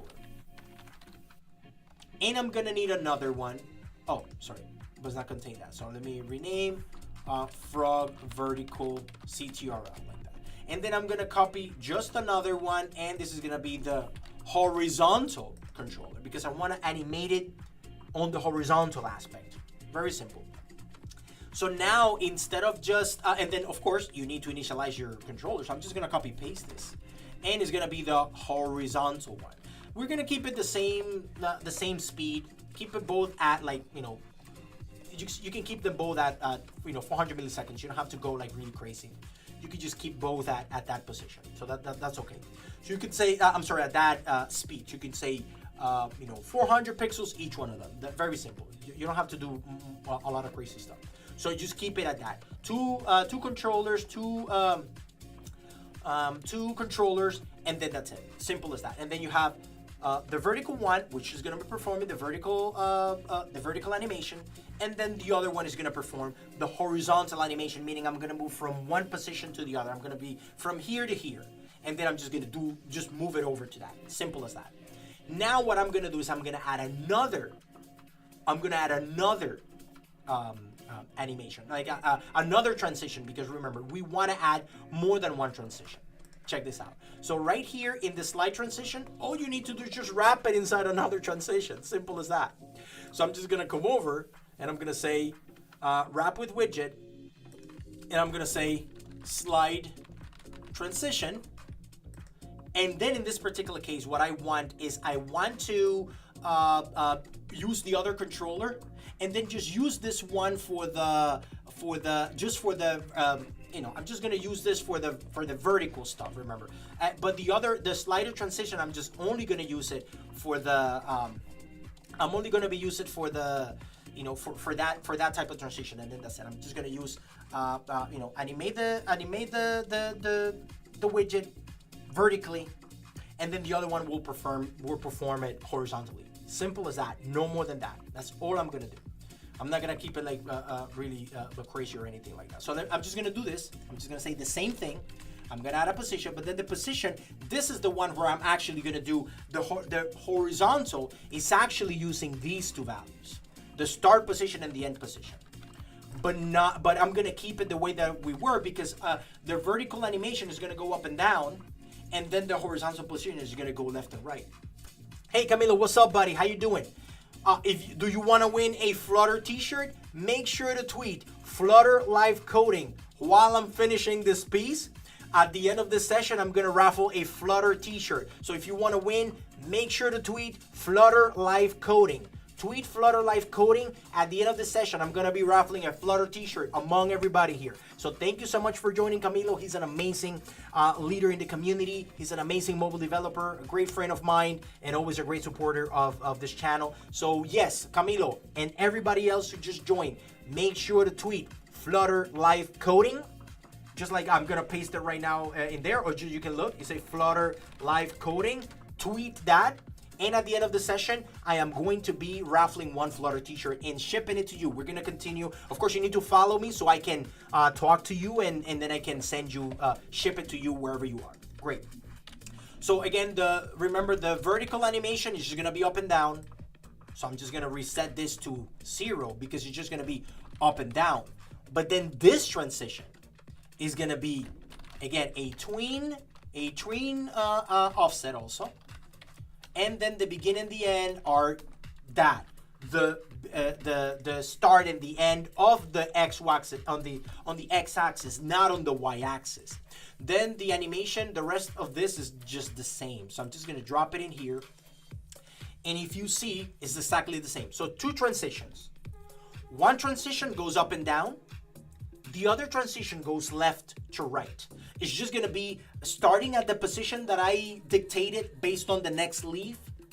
That is the start position, and then the end position, the start position is the current position, and then the end position is always the next leaf's index. For example, in this particular case, I'm at index 0, but then if I want to jump to this leaf, this has to be index 2, 0, 1, 2. So I have to query that, feed it to this transition widget, and then it should be able to do it. So let's try this. So now if I reload it, I think I have an extra comma. Sorry about that. Perfect. Let's start it again. I'm gonna reload. Now you'll see swiping. But now you'll see swiping. If I swipe up, nothing happens, remember, because we're matching the direction of the leaf. Now if I swipe down, you see it's still not doing it. Why? Because I'm not resetting I'm actually not performing this animation. I need to say frog horizontal because that is a horizontal controller. Sorry about that. So I need to provide the horizontal controller. Now let me see how it goes. We still need to tweak something. This one takes care of the horizontal animation. This one takes care of the vertical jump. So now if I do this, look, swipe down. But you see, it didn't do it. It didn't move it over. But now if I do this, you see, it kind of showed it moving to that position. Now if I swipe up, because it's the next one, you will see the frog starting at that position. Why? It's because we're not resetting the value. The frog is always, for example, the horizontal one, the horizontal is always like, actually, we're not triggering it yet. That's one thing. For example, I can just come over here and say, every time we jump, I'm going to trigger the horizontal, and then I'll say forward. Now let's trigger it. When we swipe, you'll see it move. Now I'll save, and then I'll reload. Now check this out. So now if I say, I'll start, and then I'll swipe to the right. I'll swipe right.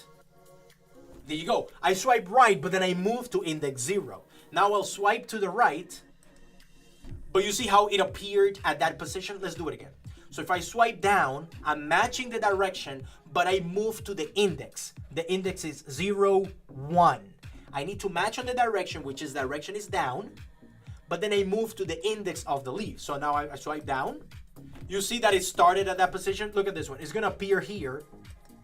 There you go. I don't want that. This one is okay because it's in the same position, but check this out. When I swipe right, it's going to jump to the next leaf. But then it's gonna start here. Look, I don't like that. How do you do that? How do you fix that?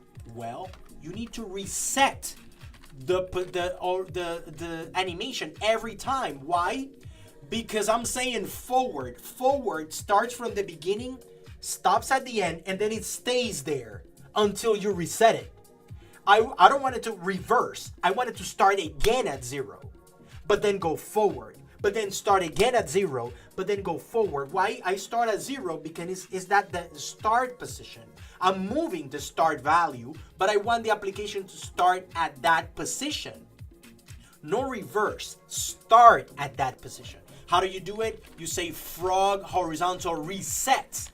So you see, first I reset it, then I go forward. But then in the next animation, I reset it first. So it goes back to the beginning, meaning that next position. If I move from this leaf to this leaf, this is now the start position. The animation needs to be reset, so when I say forward, it starts from this point and then it goes to this next leaf. Then this next leaf is the start, so I want to start forward from there. You see? So that is the reason why we do reset, then forward, and then this is the one that we do always forward, but check this out. Now if I reload it, now you will see the frog like doing the right animation. And now you see very simple, I'll just go swipe, swipe, swipe. Now what's gonna happen when I swipe down? It's gonna go to index 0 and it's gonna start at that point and stay there. And then the next animation is gonna start from there because I reset it. So check this out, swipe down, there you go. Now if I swipe down, stays there. Now if I swipe down, remember the next one is down. So you need to match that direction. Swipe down, swipe right, swipe left, swipe right, right, right, down, left, right. Hey, I'm liking this, you see? Well, I did it too fast there, but at least you see. The only thing that now we need to fix is I don't want it to always look like going up. I want to match that direction. You see, remember we have like these other images. Look, we have the going to the left, going to the right. I don't want always to just do that, guy. I want it to go to the right or to the left. So how do you do that? Can anybody guess? We read the direction, correct. You read the direction value, and then based on that direction value, then you just replace that corresponding image.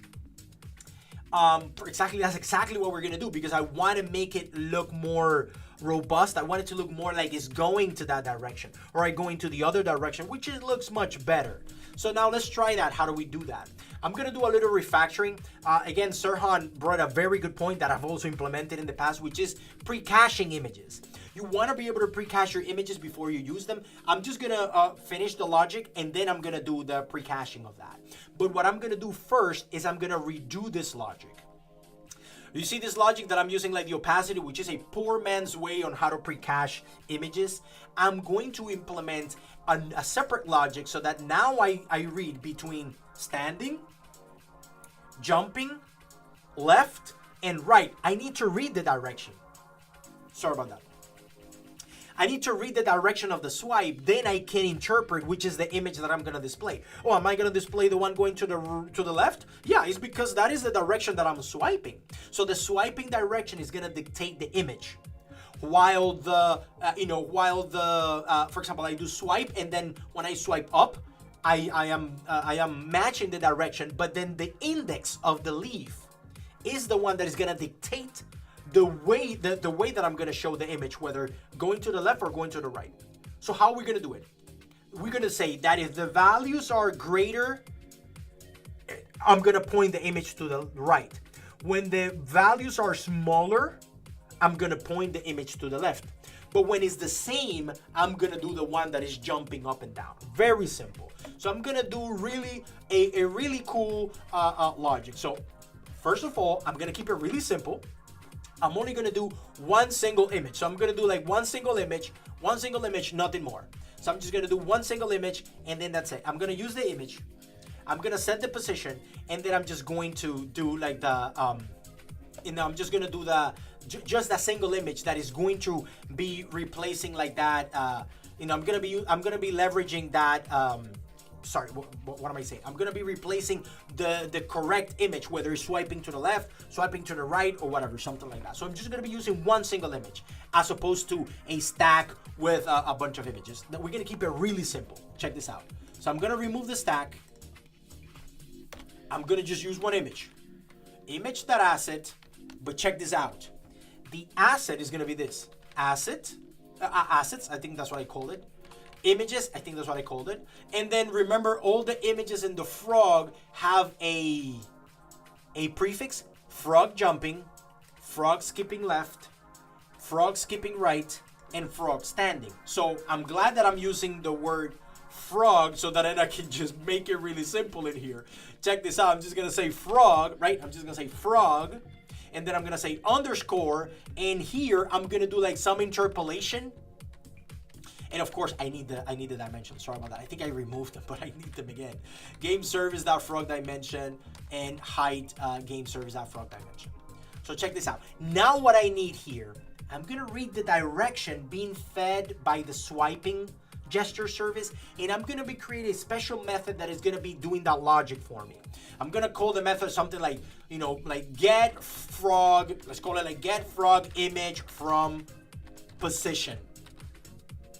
I think I need the start position so that I know, I can say from position, and then based on that position, I can try to do that. But I can read the direction, but I think I'm gonna read the position. I'm gonna just read whether if the beginning, for example, the position is 0, and then the next one is 1, that means it's greater, that means I'm gonna point to the right.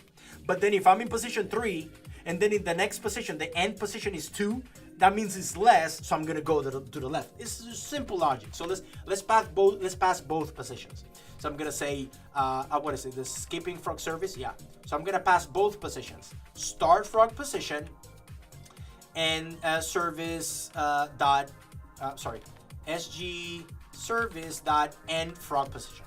So I need a method that takes the two positions, and then I'm gonna do a very simple logic that if they are equals, that means I'm in the vertical position, like I'm just gonna go up.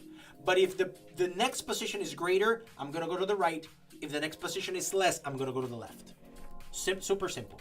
Look, I'm just gonna say, what am I gonna return? I'm gonna return a string because I really want to just return the value of the image. So I'm gonna say string, get from image from position, and then I need just two values, so two doubles. Start and double end. That's it. And here, of course, I'm just gonna do a bunch of if else, and I'm just gonna check. First thing, I need to check whether the frog is jumping. If the frog is jumping, right? If the frog is jumping, I'm gonna do some logic. Otherwise, it's always gonna be standing, right? It's only if it's jumping that I need to know what the corresponding image is. It's 3 images that I need to flip between. If I'm jumping, I need to flip between 3 images. Left, forward, or right. Otherwise, it's just standing like this. And check this out. I already have an image called frog standing. So if I go frog standing, it's always the standing one. So it's always the one where the frog is standing. Then I'm either gonna skip left or skip right or just jumping because if it's up, right? Very simple. So let's go back to that, and then that's exactly what I'm gonna do. Look, so I'm gonna say jumping left, jump right, or jump forward. So what's the logic? The logic should be really simple. I'm just gonna say, all I'm gonna say is the start position is equals to the end position. This is the, I'm gonna say if it's going to the left, for example, like if it's skipping left, I'm gonna say if the start position is greater than the end position, meaning it's just greater than the end, that's all. So if I'm looking, going to the left, is because if I'm here and I'm gonna jump to there, I am index, let's say 3, but if the next position is anything less than me, either 2, 1, or 0. So I'm just gonna say return skipping left. Sorry, I need to type it correctly. Skipping left. That's it. I'm just gonna switch the one going to skipping left. That's it. And just the opposite is just for the skipping right. So I'm just go skipping right if the start is less than end. Meaning I am in position 1, let's say, but then if the next position is something beyond me, but on the right-hand side, it's always going to be greater. Well, in this case, it's going to be only, for example, I need to say is, what am I saying? I'm saying when it's skipping left is greater, exactly, when it's greater, meaning on the, when the start is actually greater than the end position, is going to be skipping to the left. And then when the jumping to the right is when the start position is less than the end, exactly. And then now I'm gonna say skip right, and then that's it. And then the other one, of course, if it's equals, I'm just gonna say if the start position, if start is equals to end, meaning I'm just here. Like if the current position is 0 and the next position is 0, that means I'm jumping forward. I'm jumping from here to here, from 0 to 0. That's why if it's equals. So I'm just gonna say return. Just jump. I think I'm just calling it, what am I calling that image? I think I'm just calling it jumping. If I say, yeah, so jumping is just the one jumping forward. So like this one, you see?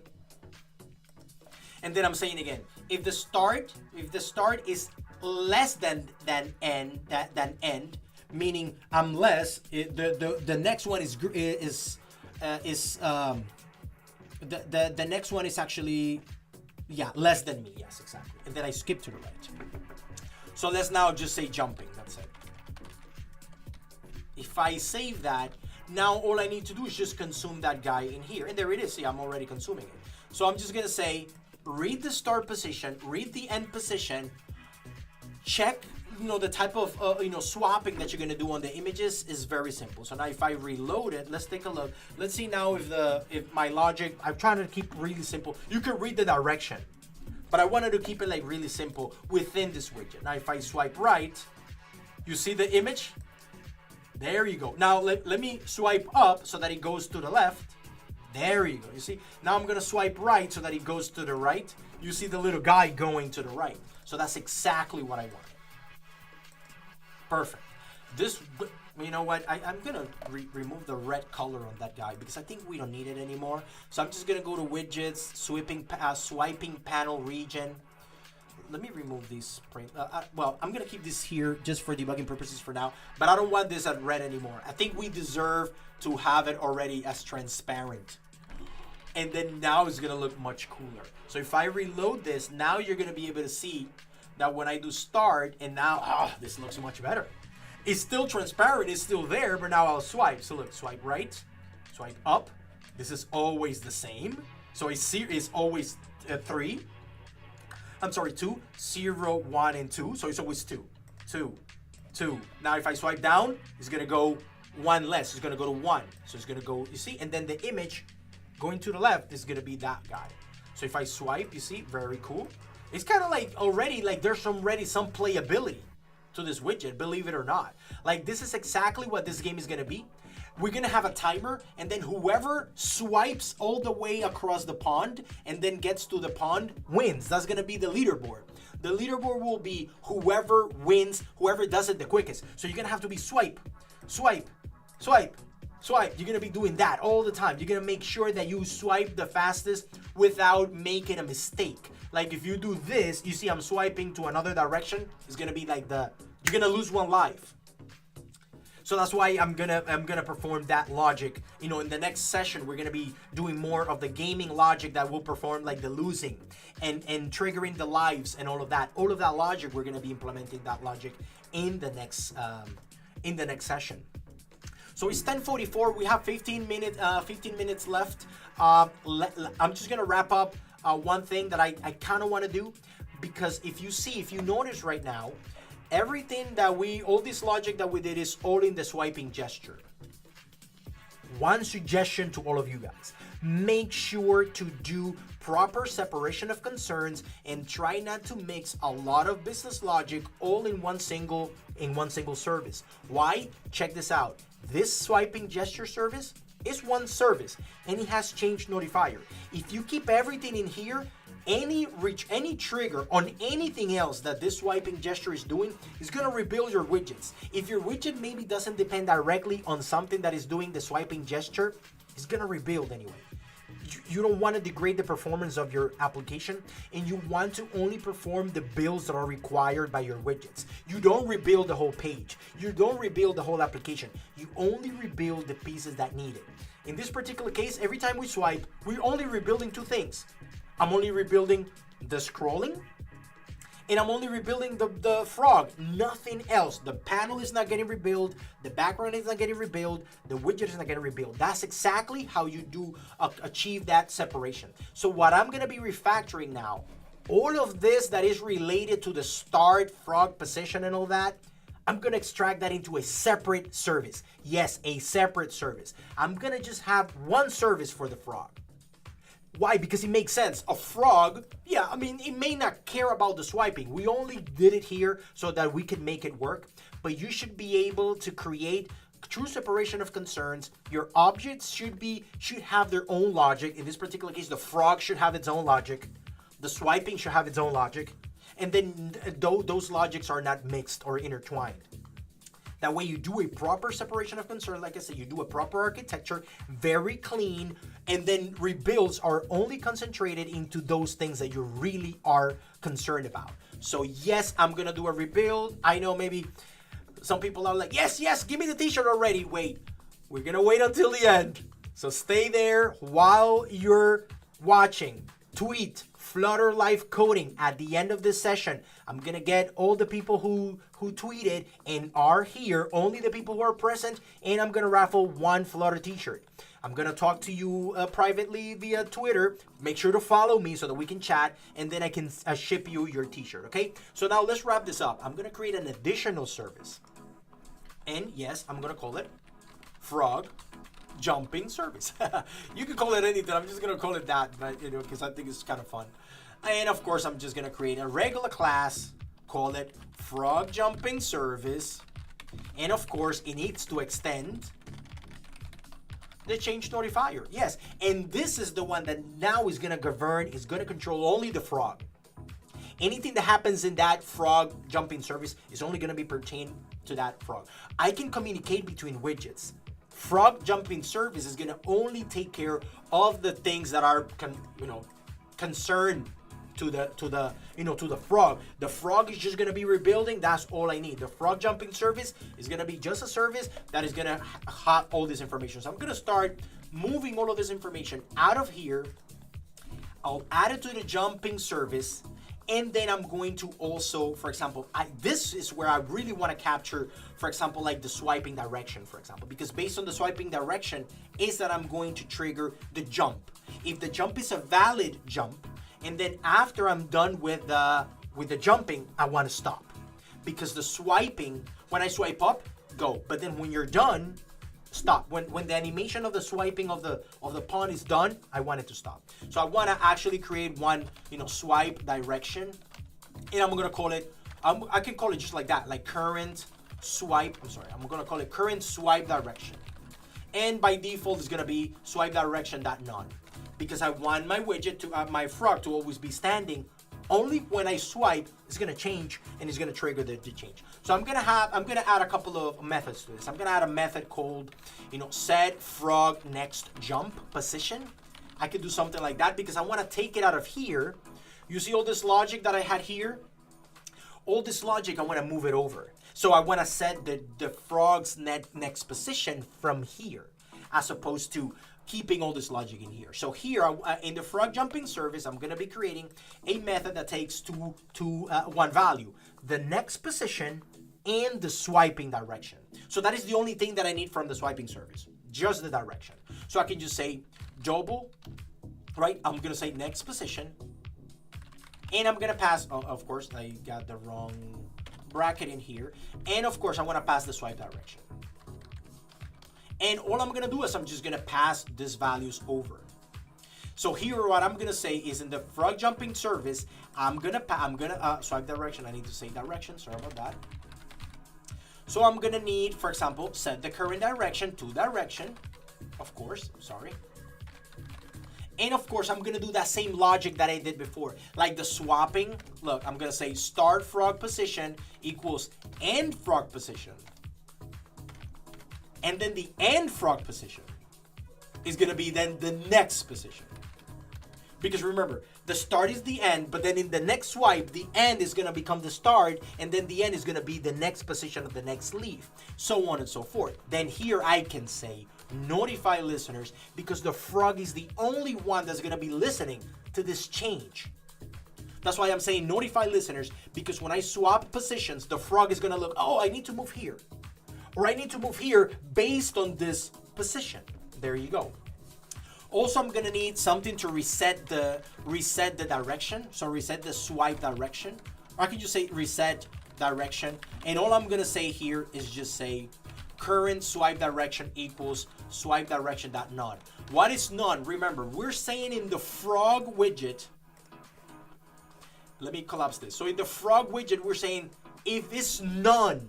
If it's not none, then you execute the animation. That's why I'm resetting the animation, that when the widget reads none, it's gonna stop. It's not gonna execute the animation.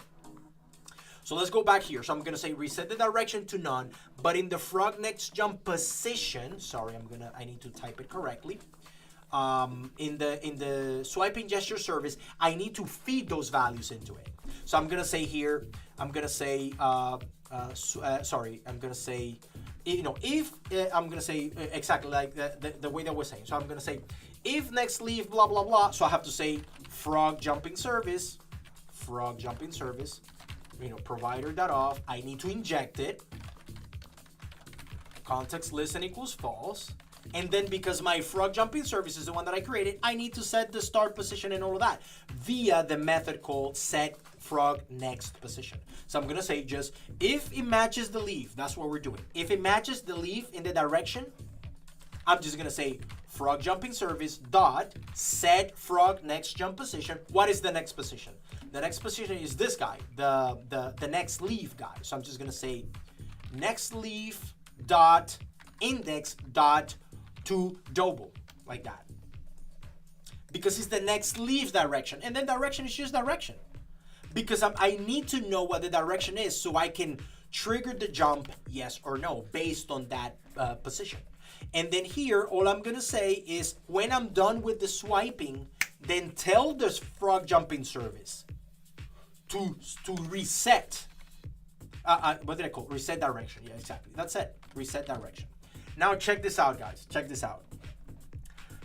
Now that I moved all this to the frog service, I don't need these listeners anymore, because this was only for the frog. That was only for the frog. Now we've optimized this so that it doesn't rebuild and it doesn't trigger the rebuilding all the time. So now the swiping gesture service is only for swiping and notifying others that is swiped. But no one is like really interested in this rebuilding. So I can even change this to not to a change notifier. I could even make it into just a regular one. That way it doesn't trigger any rebuilds. Now let's go back to the frog widget. For example, the game service, it needs to set the star frog position, but from the frog, not from the swiping. You see, now we're doing a lot of optimization. Now here I'm gonna say is frog jumping service and frog jumping service, and I'm gonna call it frog jumping service, and I'm gonna set the position correctly. See, now the swiping gesture didn't need to know about the initial position of the frog. It's the frog jumping service that needs to know about the start and end. You need to make sure that your widgets are compartmentalized, very encapsulated. They have their own services so that they rebuild, so that you can just trigger rebuilds on those widgets. Don't make it so that you rebuild the whole thing. Now let me go back to the frog widget, and all I'm gonna do is just replace this guy for the frog jumping service, because the logic is pretty much the same. So check this out. Frog jumping service, and of course I'm gonna call it frog jumping service. And then I'm gonna say if the frog jumping service, current swipe direction. See, same thing. All I'm here is just renaming this the way it was. Any other changes? I think this is it. You see, very simple. I think I'm missing one. Let me see. Oh, sorry, here. That's it. You see? So very, very cool refactoring. I'm very happy about this refactoring because now the frog widget, which is the character, has its own service. And when I swipe, I only notify that guy, hey dude, reload yourself. Rebuild the frog because it needs to be reloaded. So now if I save it all and then I reload completely, of course, because I need to add the provider, the frog service needs to be a provider. So let's go back to the main.dart. Forgot about that piece. So let's come over. And now I'll just do this. And then I'll just say frog jumping service. Remember that I said that the swiping gesture service, now there's no notify listeners or anything. It's because it doesn't need it. Now you can even refactor this and make it into a regular service, which optimizes your application. I mean, there may not be that much difference, but I like whatever is a change notifier is a change notifier, whatever is not is not. Then that way now if I rebuild it, it's not just notifying anybody, and then it's not rebuilding any widgets. So now when I do start, now let's see if it works. So it's working. There you go. So it's working just like before, but even better because the frog actually has its own controller, its own service. And then now the game is looking pretty good, and it's looking very playable.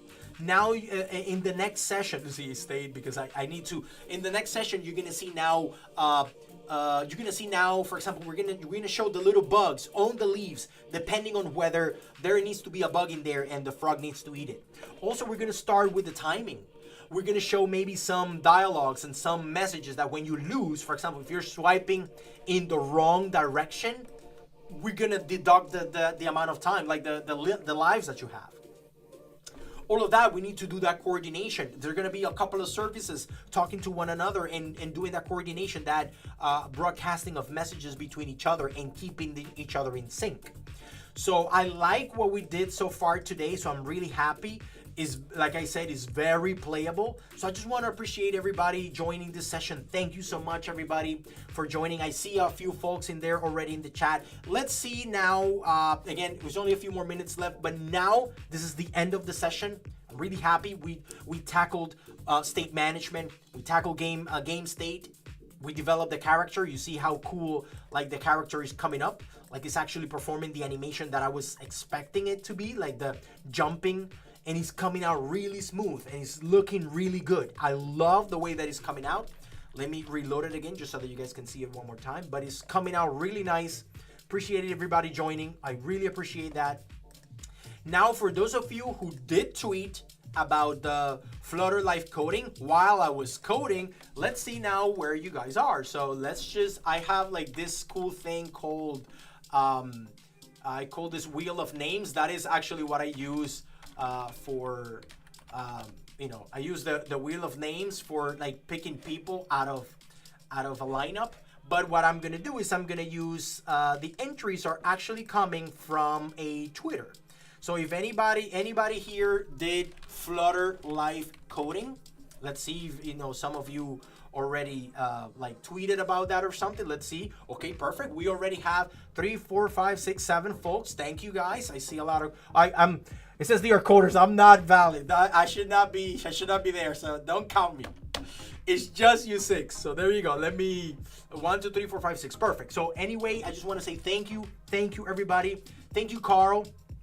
Thank you for joining, buddy. Thank you so much. Now, for those of you, I'm gonna just give a minute. Carl, are you in the list? Because I want you to be in the list to enter for this raffle a Flutter T-shirt. I'm gonna ship it over to you. Make sure to be following me so I can message you through Twitter, and then you can send me your personal information so I can ship it to you. Are you in there? Are you in the list? Anybody who's not on the list, I'm gonna give you a minute so you can get on the list.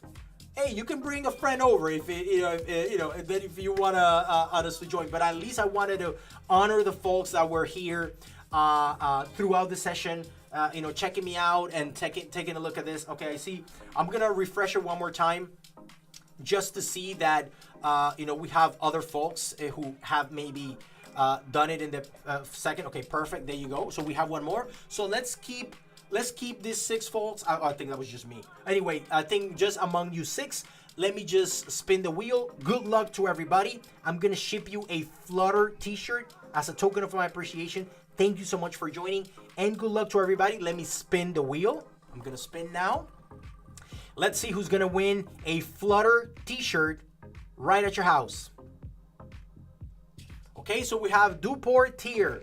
I hope I'm getting your Twitter handle correctly. Congratulations, you win a Flutter T-shirt. Thank you so much for joining. Let's talk through Twitter and let's send me a message. I'm gonna, please follow me so I can, send you a message, and then you can give me your information. You're gonna have to give me some information so I can ship it over to you. But you're gonna get a Flutter T-shirt just like this, so you can rock it and make sure that you continue joining our sessions. And just like everybody else, thank you so much for joining this amazing session. I wanted to keep it very live, very active. And of course, as a token of my appreciation, just give you a little something for you joining. So thank you again. Duportier, I'm gonna reach out to you. But to everybody else and those of you watching, thank you so much for joining. This was Live Coding After Hours, Flutter Edition. I am Roman Jacques. I am a Flutter GDE. Thank you so much for joining. See you next Wednesday. Next Wednesday is our next session where we're going to be continuing this application. We're going to be building a lot of cool stuff. We're going to be, adding more interactivity, and then you're going to see me at in a couple more sessions. We're going to be publishing this public, in front of everybody. And I want you to help me test it and all of that. So I just wanted to say thank you, everybody. Thank you, everybody. Thank you, Camilo. Thank you, Carl. Luke, everybody else, thank you so much. See you, Sirhan. Thank you so much, buddy. I see you next time. I hope you win a t-shirt next time. So thank you, everybody. Have a great week. See you next Wednesday. Make sure to tune in to Flutter Vikings tomorrow, which is the last day. But anyway, please follow me, subscribe to this channel, follow me on Twitter, stay in touch. Be good, everybody. Thank you so much. Have a great night. Thank you.